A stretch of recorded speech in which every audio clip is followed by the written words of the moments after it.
ബീക്കുവിന്റെ കുടുംബം ചെറിയ കുടുംബമാണ്. അദ്ദേഹത്തിന്റെ കുടുംബത്തിൽ ഭാര്യ മധുവും പിന്നെ മകൾ മീരയും ഉണ്ട്. ദിവസം തോറും നിങ്ങളുടെ വരുമാനം കുറഞ്ഞുകൊണ്ടേ പോകുന്നുണ്ടല്ലോ.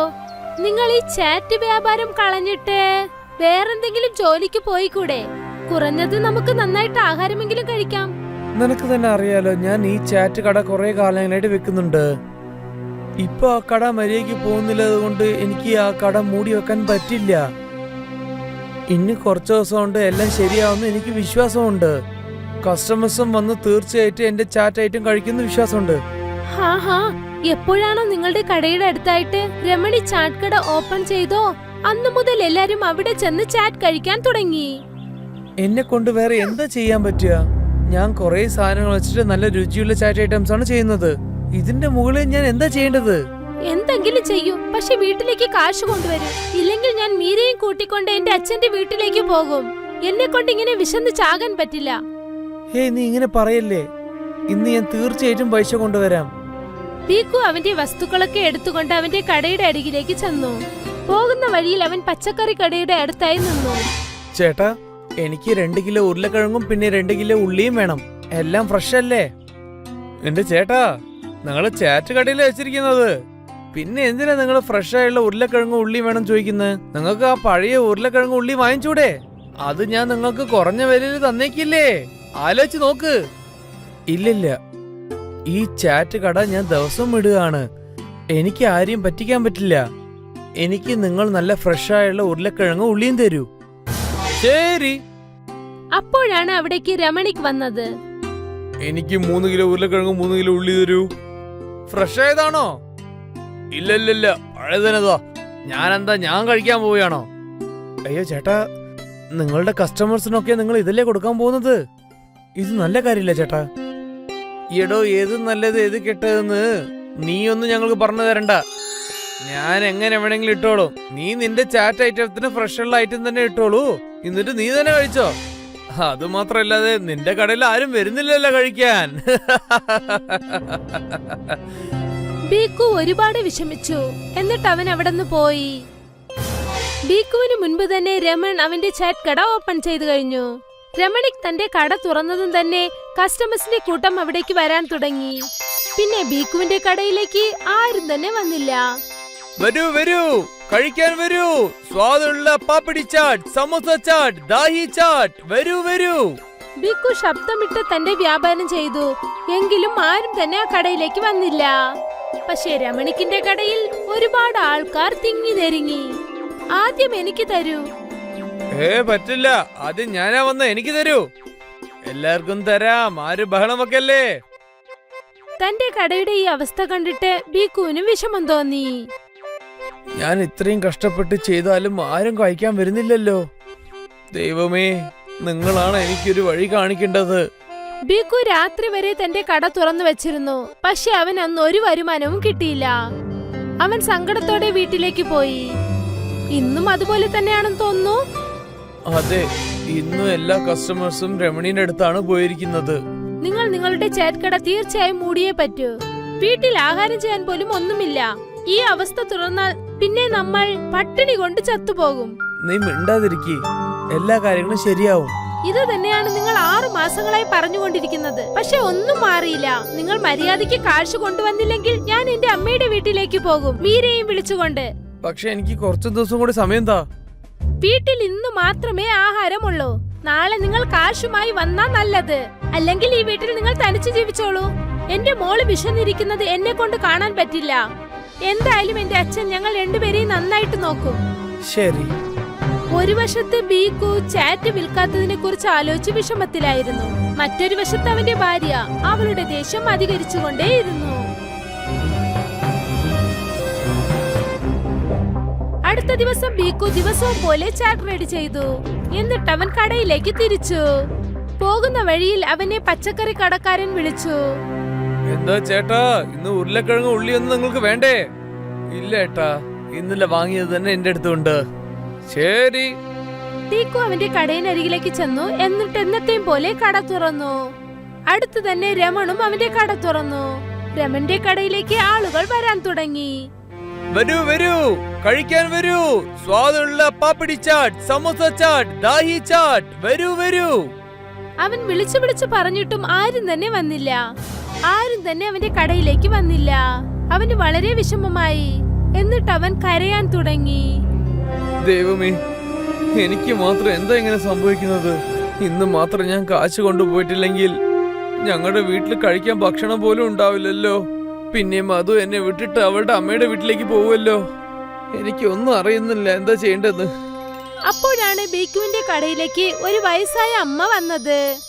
എന്തു പറ്റി മോനെ, നീ എന്തിനാ കരയുന്നത്? എന്നോട് എന്തു പറയാനാ അമ്മേ? എന്റെ വിധി തന്നെ അതുപോലെയുണ്ട്. എല്ലാ കാര്യങ്ങളും നന്നായിട്ട് ചെയ്താലും ഒന്നും ശരിയായിട്ട് പോകുന്നില്ല അമ്മേ.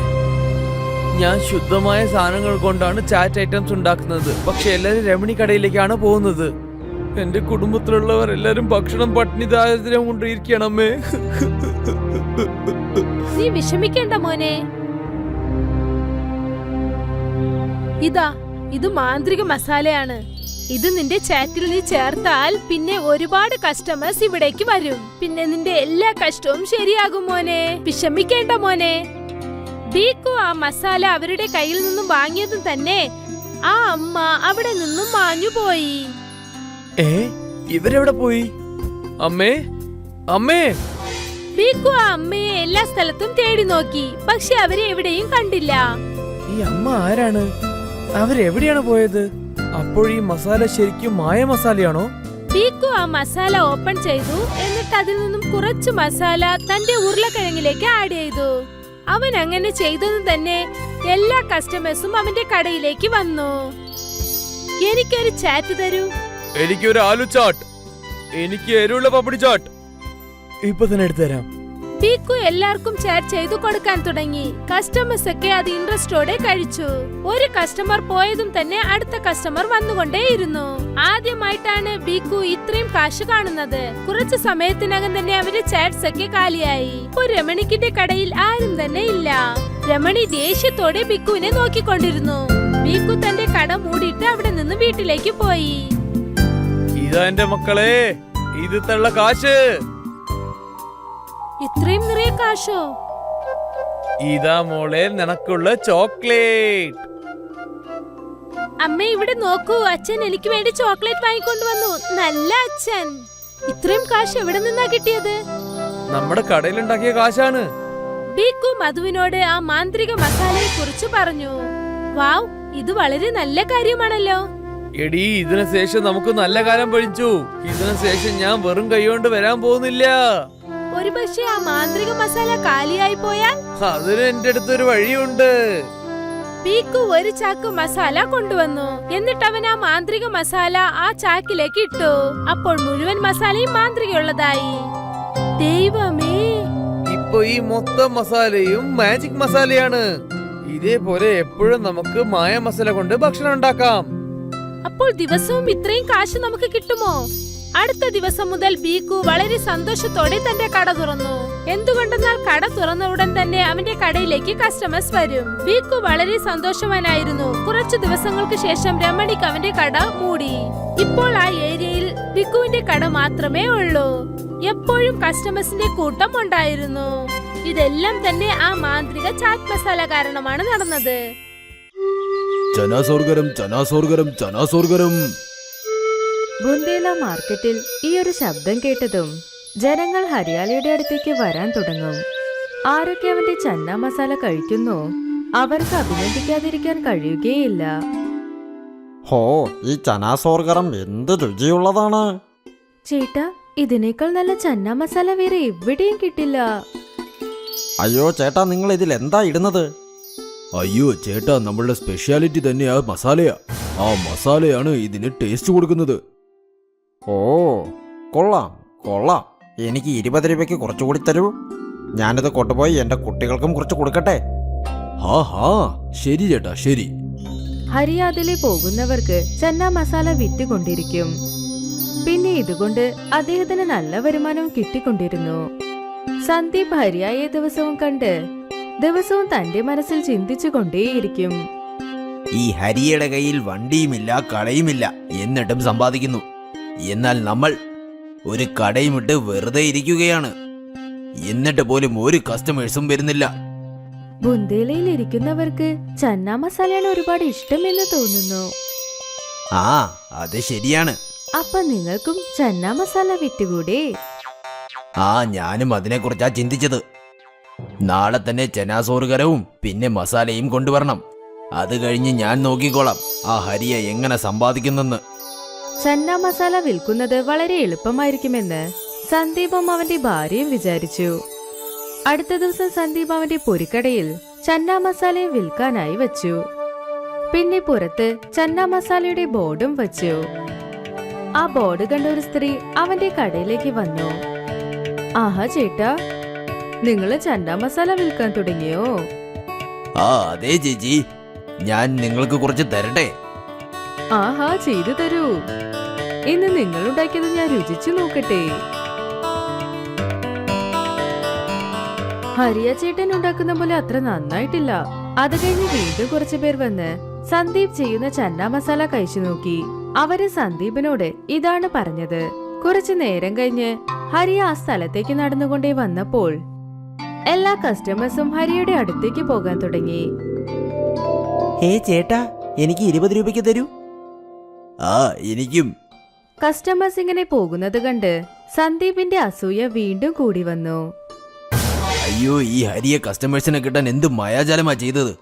നിങ്ങൾ ചോദിച്ചില്ലേ, അദ്ദേഹത്തിന്റെ മസാലയിൽ എന്തോ മായാജാലമുണ്ട്. പിന്നെ ഇത് ഞാൻ കേട്ടു, ആ മസാല അദ്ദേഹത്തിന്റെ പൂർവികരുടെ മസാലയാണെന്ന്. അദ്ദേഹത്തിന്റെ അച്ഛൻ അപ്പൂപ്പൻ കാലത്ത് ഇത് പറഞ്ഞിട്ട് പോയതാണെന്ന്. അപ്പോൾ ഞാൻ ഇനി എന്ത് ചെയ്യും? നിങ്ങളും ആ മസാല എങ്ങനെ ചെയ്യണമെന്ന് പഠിച്ചോളൂ. അപ്പൊ എല്ലാ കസ്റ്റമേഴ്സും നിങ്ങളുടെ അടുത്തേക്ക് വരും. ഇത് പഠിച്ചെടുക്കാൻ അത്ര എളുപ്പമാണോ? അതത്ര എളുപ്പമല്ല, പക്ഷേ എന്റെ കയ്യിൽ ഒരു ഐഡിയ ഉണ്ട്. മധു സന്ദീപിന്റെ ചെവിയിൽ അവളുടെ ഐഡിയ പറഞ്ഞു. പിന്നെ രണ്ടുപേരും ചിരിച്ചുകൊണ്ടിരുന്നു. അടുത്ത ദിവസം ഹരിയുടെ വീടിന് പുറത്ത് ഒരു 15 വയസ്സുകുട്ടി ഭിക്ഷാടനത്തിന് വന്നു. അവൻ ഹരിയുടെ വാതിലിൽ മുട്ടി. ചേട്ടാ, എനിക്ക് ഭക്ഷണം തരുമോ? 2 ദിവസമായി കഴിച്ചിട്ട്. ഹരിയ ദയുള്ളവനായിരുന്നു. അദ്ദേഹം വീടിനകത്ത് ചെന്ന് അവന് വേണ്ടി ഭക്ഷണം എടുത്തു കൊണ്ടുവന്നു. ആ പയ്യൻ വളരെ വേഗത്തിൽ കഴിച്ചുകൊണ്ടിരുന്നു. അപ്പ ഹരിയ പയ്യനോട് ചോദിച്ചു, നീ ഇവിടെ തന്നെ എന്ത് ചെയ്യുകയാണ്? നിന്റെ അച്ഛനും അമ്മയും എവിടെ? അച്ഛൻ ചെറുപ്പത്തിൽ തന്നെ മരിച്ചു. അതിനുശേഷം അമ്മ മരിച്ച് 2 മാസമായി. അന്ന് മുതൽ ഞാനൊരു ജോലിക്ക് വേണ്ടി അലഞ്ഞു തിരികെയാ. വിശക്കുന്നു. ആരും എനിക്ക് ജോലി തരുന്നതേയില്ല.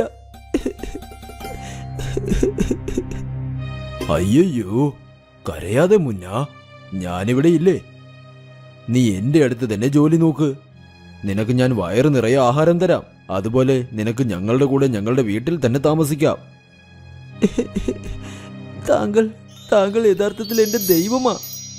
അയ്യോ, കരയാതെ. അത് പോട്ടെ, നിന്റെ പേരെന്താണ്? അത് എന്റെ പേര് മുരളി ശർമ്മ. ആ ശരി, ഇന്നു മുതൽ നിനക്ക് എന്റെ കൂടെ തന്നെ താമസിക്കാം. നിനക്കിവിടെ ഒരു ശല്യവും കാണില്ല. നന്ദി ചേട്ടാ, ഒരുപാട് നന്ദി. ഹരിയ അനാഥ മുരളിക്ക് വാസസ്ഥലം കൊടുത്തു. ഹരിയ മുരളിയെ മാർക്കറ്റിലേക്കും കൊണ്ടുപോകും. പിന്നെ വീട്ടിൽ ചെറിയ ചെറിയ പണിയും എടുപ്പിക്കുമായിരുന്നു. കൊണ്ടുപോയി 1 കിലോ തക്കാളി വാങ്ങി വാ. ബാക്കി 10 രൂപ നിന്റെ കയ്യിൽ വെച്ചോ. നിനക്കെന്തെങ്കിലും കഴിക്കണമെന്ന് തോന്നിയാൽ കഴിച്ചേക്ക്. നന്ദി ചേട്ടാ. കുറച്ചു ദിവസത്തിൽ ഹരിയയ്ക്കും മുരളിക്കും നല്ല ബന്ധം വന്നു. ഹരിയ എപ്പോഴും തന്റെ മസാല അടുക്കളയുടെ വാതിൽ അടച്ചാണ് ഉണ്ടാക്കുക. പക്ഷെ ഒരു ദിവസം മുരളി അടുക്കളയുടെ ജനാലയിൽ നിന്ന് എല്ലാം കണ്ടു. കുറച്ചു നേരം കഴിഞ്ഞ് മുരളി ഹരിയുടെ അടുത്തേക്ക് വന്നു. ഞാൻ പോകുവാണ്. എന്നാൽ എവിടേക്ക്? ഇന്ന് ബസാറിൽ പോയപ്പോൾ എന്റെ ചേച്ചിയെ ഞാൻ കണ്ടു. അതാരാണ്? എന്റെ ആദ്യത്തെ ചേച്ചി. അവർക്ക് ബേൽപൂരി കടയുണ്ട്. ആഹാ, അപ്പോൾ നീ സന്ദീപിന്റെ ബന്ധുവാണോ? ഇതെന്താ നീ നേരത്തെ പറയാത്തത്? അത് പിന്നെ ഞാൻ ചേച്ചിയെ മാർക്കറ്റിൽ വെച്ച് കണ്ടതാ. അമ്മയെക്കുറിച്ച് ഞാൻ പറഞ്ഞപ്പോൾ ചേച്ചി കരഞ്ഞുപോയി. ചേച്ചി എന്നെ അവരോടൊപ്പം കൂട്ടിക്കൊണ്ടു പോകാമെന്ന് പറഞ്ഞു. ഇനിയും താങ്കൾക്കൊരു ഭാരമാകാൻ ഞാൻ ആഗ്രഹിക്കുന്നില്ല. ഇതുവരെ താങ്കൾ ചെയ്തതിനെല്ലാം നന്ദി. കുഴപ്പമില്ല. എന്തോ തെറ്റാണെന്ന് ഹരിയയ്ക്കിത് മനസ്സിലായി. ഹരിയുടെ മസാല രഹസ്യം കണ്ടുപിടിക്കാൻ വേണ്ടി മധുവാണ് മുരളിയെ അയച്ചത്. മധുവും മുരളിയും ചേർന്ന് ആ മസാലയെ ഉണ്ടാക്കി. ഒരു വട്ടം കഴിച്ചാൽ നിങ്ങൾ വീണ്ടും തരൂ എന്ന് പറഞ്ഞ് ചോദിക്കും. ഇവിടെ സ്പെഷ്യൽ സോർഗരം. ഒരു തവണ വന്ന് കഴിച്ചു നോക്കൂ. ഒന്ന് ഉണ്ടാക്കി തരൂ. നിങ്ങളുടെ സ്പെഷ്യൽ മസാല എങ്ങനെയുണ്ടെന്ന് ഞാൻ നോക്കാം. ആഹാ, വാങ്ങിച്ചോളൂ. സന്ദീപ് ചെന്നൈയിൽ ആ രഹസ്യ മസാല കലർന്നു കൊടുത്തു. ഇതാ എടുത്തോളൂ. എരിയുന്നു, എരിയുന്നു, എരിയുന്നു. ഇത്ര എരിവോ? മധു ആ സ്ത്രീക്ക് വെള്ളം കൊടുത്തു. ഇതാണോ നിങ്ങളുടെ സ്പെഷ്യൽ മസാല? അതോ മുളക് പൊടിയോ? എത്ര എരിവാണ്! എന്നെ കൊല്ലാൻ ശ്രമിക്കുന്നതാണോ നിങ്ങൾ? ആ സ്ത്രീ സന്ദീപിന്റെ മധുവിനെ നന്നായി ചീത്ത പറഞ്ഞിട്ട് പോയി. സന്ദീപും മധുവും മുരളിയെ നോക്കിക്കൊണ്ടേയിരുന്നു. എന്നാൽ ഞാൻ പറഞ്ഞതൊക്കെ ശരിയായിട്ടല്ലേ പറഞ്ഞത്? അപ്പോഴാണ് അവിടെ ഹരിയ വന്നത്. ഇവിടെ നോക്കണം മോനെ, നീ പറഞ്ഞതെല്ലാം ശരിയാ. എന്നാൽ ഞാൻ ചെയ്തതാണ് തെറ്റ്. എനിക്ക് ആദ്യം തന്നെ മനസ്സിലായി ഇതിലെന്തോ ചുറ്റിക്കളിയുണ്ടെന്ന്. കാരണം നീ എത്രത്തോളം തടിച്ചിട്ടാണ്. എവിടെയെങ്കിലും ദരിദ്രനായ ഒരു കുട്ടിക്ക് ഇത്രയും വണ്ണം കാണുമോ? എടാ സന്ദീപ്, ഞാൻ ഉപയോഗിക്കുന്ന മസാലയെക്കുറിച്ച് നിനക്ക് അറിയണോ? അത് ഒരിക്കലും നടക്കാൻ പോകുന്നില്ല. ഹരിയ ഒരുപാട് ബുദ്ധിശാലിയാണ്. അദ്ദേഹം അദ്ദേഹത്തിന്റെ രഹസ്യത്തെ രഹസ്യമായി തന്നെ വച്ചു. അമീർ ചന്ദ് പട്ടണത്തിൽ ഫാഫ്റ്റയാണ് വിൽക്കുന്നത്. അദ്ദേഹത്തെ ജയ് എന്നൊരു പയ്യൻ സഹായിക്കുന്നുമുണ്ട്. അമീർ ചന്ദ് ജയ്ക്ക് മാസാവസാനം കുറച്ച് പൈസ കൊടുക്കും. ജയ്യുടെ ചിലവിന് ആ പൈസ മതിയാവുന്നതാണ്. അവന് അച്ഛനമ്മ ആരുമില്ലായിരുന്നു. ഒരു ദിവസം രാവിലെ അവൻ തള്ളുവണ്ടി ക്ലീൻ ആക്കിക്കൊണ്ടിരുന്നു. കുറച്ച് സമയം കൊണ്ട് തന്നെ കസ്റ്റമേഴ്സ് വരാൻ തുടങ്ങി. എല്ലാവരും ഫാഫ്റ്റ് കഴിച്ചുകൊണ്ടിരുന്നു. അപ്പോഴാണ് അമീർ ചന്ദ് വന്നത്. ആ കൊള്ളാമല്ലോ, നീ നന്നായി ജോലി നോക്കുന്നുണ്ട്. ഞാൻ വരുന്നതിന് മുൻപ് എല്ലാ ജോലിയും തീർത്തല്ലോ. നമ്മുടെ കടമ നമ്മൾ നല്ലതുപോലെ ചെയ്യണം. ആ, ഒരു കാര്യം ഞാൻ നിന്നോടങ്ങ് പറയാൻ മറന്നുപോയി. അതെന്താ? ഞാനൊരു പുതിയ കട ഓപ്പൺ ചെയ്യാൻ പോകുക. അതെന്തായാലും നന്നായി. കേൾക്കുമ്പോൾ തന്നെ നല്ല സന്തോഷം. ഇന്ന് എനിക്ക് ഒരുപാട് ജോലിയുണ്ട്. നീ പാപ്പൻ വിറ്റേക്ക്, ഞാൻ വൈകുന്നേരം വരാം. അമീർ ചന്ദ് അവിടെ നിന്ന് പോയി. അപ്പോഴാണ് അവിടേക്ക് രാഘവ് എന്ന പയ്യൻ വന്നത്. അവൻ ഫാഫ്റ്റ വാങ്ങാൻ വിചാരിച്ചു. പക്ഷെ രാഘവ് ദൂരെ നിന്നാണ് ഫാഫ്റ്റ നോക്കിയിരുന്നത്. അപ്പൊ ജയ് അവനോട് ഇങ്ങനെ ചോദിച്ചു. എന്ത് പറ്റി രാഘവ്? ഇന്ന് പാപ്പഡ് കഴിക്കാൻ വന്നില്ലല്ലോ. ഞാൻ പാപ്പഡ് കഴിക്കാൻ വന്നു. എന്നാൽ വരുമ്പോൾ ഞാൻ പണം എടുത്തിട്ടില്ലായിരുന്നു. താനെന്തിനാ ഇങ്ങനെ ചിന്തിക്കുന്നത്? ഞാൻ തനിക്ക് കഴിക്കാൻ പണം തരാം. ഒരുപാട് നന്ദി.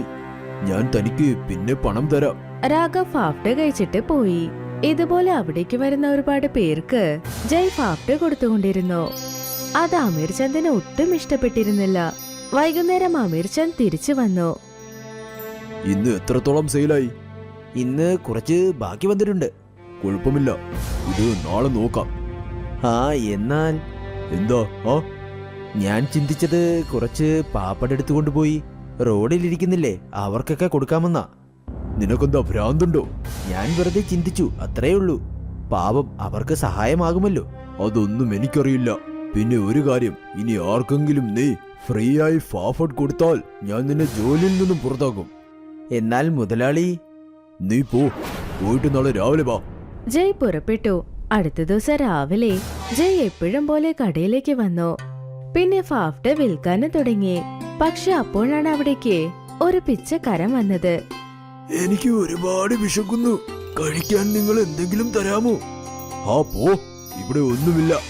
ഞാൻ ഒരുപാട് ദിവസമായി മോനെ വല്ലതും കഴിച്ചിട്ട്. എന്തെങ്കിലും കഴിക്കാൻ തരൂ. ഒരിക്കൽ പറഞ്ഞാൽ തനിക്ക് മനസ്സിലാകില്ലേ? ആ, പോ.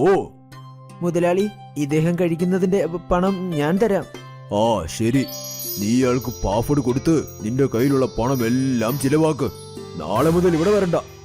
അമീർ ചന്ദ് ജയിനെ ജോലിയിൽ നിന്ന് പുറത്താക്കി. ആ പിച്ചക്കാര ഫാഫ്ഡ കഴിച്ചു. പിന്നെ അവൻ ജയ്യോട് ഇങ്ങനെ പറഞ്ഞു. നീ എനിക്ക് വേണ്ടി നിന്റെ ജോലി തന്നെ നഷ്ടപ്പെടുത്തി. നീ എന്തിനാ ഇങ്ങനെ ചെയ്തത്? അതോർത്ത് എനിക്ക് ഒരു വിഷമവുമില്ല. താങ്കൾക്ക് ഒരുപാട് വിശന്നില്ലേ, അതുകൊണ്ടാ ഇങ്ങനെ ചെയ്തത്. എന്റെ ജോലി പോയാലും കുഴപ്പമില്ല. വിശക്കുന്നവർക്ക് ഭക്ഷണം കൊടുക്കണം. നീ ഇനി എന്ത് ചെയ്യും? അതാണ് എനിക്കും മനസ്സിലാകാത്തത്. എനിക്ക് സ്വന്തമെന്ന് പറയാൻ വീട് പോലുമില്ല. ഞാനും ഇപ്പോൾ തെരുവിലായി, അനാഥയുമായി. എന്റെ അടുത്ത് ഒരു മാന്ത്രിക പാഫഡ് മെഷീൻ ഉണ്ട്. അതിരാവിലെ എന്തിനാ മുത്തശ്ശ ഇങ്ങനെ തമാശ പറയുന്നത്? ഞാൻ പറഞ്ഞത് സത്യമാ മോനെ. ഞാൻ ആ മാന്ത്രിക മെഷീൻ കൈമാറാൻ അതിന് യോഗ്യതയുള്ള ഒരാളെ അന്വേഷിക്കുകയായിരുന്നു. ആ ശരി, നീ എന്നെ ഇവിടെ വന്ന് കാണ്. ഞാൻ വേഗം മാന്ത്രിക ഫയർ മെഷീൻ എടുത്തുകൊണ്ടുവരാം. പിച്ചക്കാരൻ അവിടെ നിന്ന് പോയി. ജയം അവിടെ ഇവിടെ നിന്ന് ചുറ്റിക്കൊണ്ടേയിരുന്നു. ഇപ്പൊ ആ തള്ളുവണ്ടിയിൽ അമീർ ചന്ദ് തന്നെ ജോലിയെടുക്കേണ്ടി വന്നു. അതുകൊണ്ട് അമീർ ചന്ദ് വളരെയധികം വെറുത്തുപോയി. ഞാൻ ദേഷ്യം വരുമ്പോൾ എന്താ സംസാരിക്കുന്നതെന്ന് എനിക്ക് തന്നെ അറിയില്ല. എല്ലാ കാര്യവും ഇപ്പം ഞാൻ തന്നെ ചെയ്യേണ്ടി വന്നു. ഇത്രയും കസ്റ്റമേഴ്സിനെ ഞാൻ തനിച്ച് എങ്ങനെ മാനേജ് ചെയ്യും? എന്ത് ചെയ്യണമെന്നേ അറിയില്ല. ജയ് പട്ടിണിയായിരിക്കും കിടക്കുന്നത്. അവന് കിടക്കാൻ പോലും ഒരു സ്ഥലമില്ല. എല്ലാം മനസ്സിലാകുമ്പോൾ അവൻ തന്നെത്താനെ ഇങ്ങ് വന്നോളും. അമീർ ചന്ദിന് ജയ്യുടെ കഷ്ടപ്പാട് മനസ്സിലായതും അദ്ദേഹം വളരെ സന്തോഷിച്ചു. പക്ഷെ ജയ് എല്ലാ തെരുവിലും ചുറ്റിക്കൊണ്ടിരുന്നു. അങ്ങനെ വൈകുന്നേരവുമായി. ജയ്ക്കിപ്പോ വിശക്കാനും തുടങ്ങിയിരുന്നു. എനിക്ക് ഒരുപാട് വിശക്കുന്നു. ശരി, ഭക്ഷണം കഴിക്കാം. എന്നാൽ രാത്രി ഭക്ഷണത്തിന് എവിടെ പോകും? പിച്ചക്കാരന് തിരിച്ചു വന്നേയില്ല. ജയ്ക്കിപ്പോ വേറെ വഴിയൊന്നുമില്ലായിരുന്നു. അങ്ങനെ രാത്രിയുമായി. ഇന്ന് റോഡിൽ കിടന്ന് വേണം ഉറങ്ങാൻ. ഓ, എന്തൊരു തണുപ്പ്. ഇനി ഞാൻ എന്ത് ചെയ്യും? അപ്പോഴാണ് ജയ് അന്വേഷിച്ച ആ പിച്ചക്കാരൻ വന്നത്. അവന്റെ കയ്യിൽ ഒരു മെഷീനും ഉണ്ടായിരുന്നു. ആ പിച്ചക്കാരനെ കണ്ടതും ജയ് വളരെ സന്തോഷിച്ചു. ഞാൻ നിന്നെ എവിടെയൊക്കെ അന്വേഷിച്ചു, നിന്നെ കണ്ടെത്താനേ പറ്റിയില്ല. ഞാൻ താങ്കൾ തിരിച്ചു വരില്ല എന്നാണ് കരുതിയത്. അതുകൊണ്ട് ഞാൻ അവിടെ നിന്നും ഇങ്ങി വന്നു. ഇത് മാന്ത്രിക പാഫ്ഡ ഫയർ മെഷീനാ. ഇതുപയോഗിച്ച് നിനക്ക് പാഫ്ഡ ഉണ്ടാക്കാം. ഇത് ഞാൻ എങ്ങനെ ഉപയോഗിക്കും? അതിന് നിന്റെ സുഹൃത്ത് രാഘവ് വരും. അതെയോ? അവൻ ഒരാളെ സഹായിച്ചാൽ അവർക്ക് വേണ്ടി തിരിച്ചും സഹായിക്കും. അതേസമയം രാഘവും അവിടേക്ക് വന്നു. രാഘവ് ഒരു തള്ളുവണ്ടിയിൽ എന്തൊക്കെയോ സാധനം കൊണ്ട് വന്നിരുന്നു. ഇതൊക്കെ എന്താ? നീ വളരെ നന്നായി പാഫ്ഡ ഉണ്ടാക്കുന്നു. നിനക്കിപ്പോൾ വേണമെങ്കിൽ നിന്റെ കട തുറക്കാം. എന്താ, സത്യമായിട്ടും? അതെ, ഈ മെഷീൻ നിന്നെ ഉറപ്പായും സഹായിക്കും. പിച്ചക്കാരൻ ആ മെഷീനെ ഉപയോഗിച്ച് കാണിച്ചു. ആ മെഷീനിൽ ഫാഫ്ഡ ഉണ്ടാക്കാനുള്ള സാധനങ്ങളും ഇട്ടുകൊടുത്തു. മെഷീനിൽ നിന്ന് തീ വന്നു. പിന്നെ അടുത്ത നിമിഷത്തിൽ മറ്റൊരു ഭാഗത്ത് നിന്ന് ഫാഫ്ഡയും വന്നു. ജയ് ഇത് കണ്ട് ഒരുപാട് ഷോക്കായി. ഇതെങ്ങനെ? ആ, ഇത് മാന്ത്രികമാണ്. ഈ ചൂടടിച്ചാൽ നിനക്ക് തണുക്കുകയേയില്ല. നിനക്ക് എത്രത്തോളം വേണോ അത്രയും പാഫ്ഡ ഇത് ഉണ്ടാക്കി തരും. എന്നാൽ ഓർമ്മയിരിക്കട്ടെ, ഇതിൽ ജോലി ചെയ്യുമ്പോൾ ഒരു തരത്തിലുള്ള ദുഷ്ടചിന്തയും പാടില്ല. ആ ശരി, ഞാൻ ഇതുപയോഗിച്ച് എല്ലാവരുടെയും വിശപ്പകറ്റി മാറ്റും. ആ, ഞാനും നിന്റെ കൂടെ ജോലി ചെയ്യാൻ ആഗ്രഹിക്കുന്നു. ഉറപ്പായും നിനക്ക് എന്റെ കൂടെ ജോലി നോക്കാം. ശരി, നമുക്ക് നാളെ തന്നെ ജോലി തുടങ്ങാം. ഞാനിപ്പോൾ പോകുന്നു. വേറെയും പലർക്കും എന്റെ സഹായം ആവശ്യം വന്നേക്കാം. ജയ് രാഘവും അവന് നന്ദി പറഞ്ഞു. അവന് പുറപ്പെട്ടു പോയി. അടുത്ത ദിവസം മുതൽ ജയ്യും രാഘവും ഫാഫ്ഡ വിൽക്കാനായി തുടങ്ങി. തുടക്കത്തിൽ ഒരു കസ്റ്റമറും വന്നേയില്ല. നമ്മൾ ഈ പാഫഡ് എല്ലാം വിറ്റ് തീർക്കുമോ? ഇപ്പോൾ ആർക്കും നമ്മളെ കുറിച്ച് അറിയില്ലല്ലോ. അതുകൊണ്ടാണ് ആരും വരാത്തത്. എല്ലാവരെയും ഞാനൊന്ന് അറിയിച്ചിട്ട് വരാം. രാഘവ് ഫാഫ്ഡയ്ക്ക് വേണ്ടി പരസ്യം നൽകി. എല്ലാ പാവപ്പെട്ടവരും പണക്കാരും അവരുടെ അടുത്തേക്ക് വന്നിരുന്നു. അവരൊരു വലിയ കട തന്നെ തുടങ്ങി. അമീർ ചന്ദ് തന്റെ കട ഇപ്പൊ അടയ്ക്കേണ്ടിയിരുന്നു. അദ്ദേഹം ദരിദ്രനുമായി. ഒരു ദിവസം അമീർ ചന്ദ് വളരെ വിശപ്പോടെയിരുന്നു. ഇപ്പൊ അദ്ദേഹത്തിന് പൈസയുമില്ല. അദ്ദേഹം ജയ്യുടെ കടയിൽ ഫാഫ്ഡ കഴിക്കാൻ വന്നു. എന്റെ കയ്യിൽ പണമില്ലടൂ. എന്നാൽ എനിക്ക് ഒരുപാട് വിശക്കുന്നു. കുഴപ്പമില്ല മുതലാളി, നിങ്ങൾ വയറ് നിറച്ച് കഴിച്ചോളൂ. അമീർ ചന്ദ് ജയ്യെ കണ്ടത് വളരെ ഷോക്കായി. മുതലാളി, സമയം ഒരു വട്ടം പോലെയാ. മുകളിലുള്ള ആൾ താഴെ വരും. അമീർ ചന്ദ് ഫാഫ്ഡ കഴിച്ചു.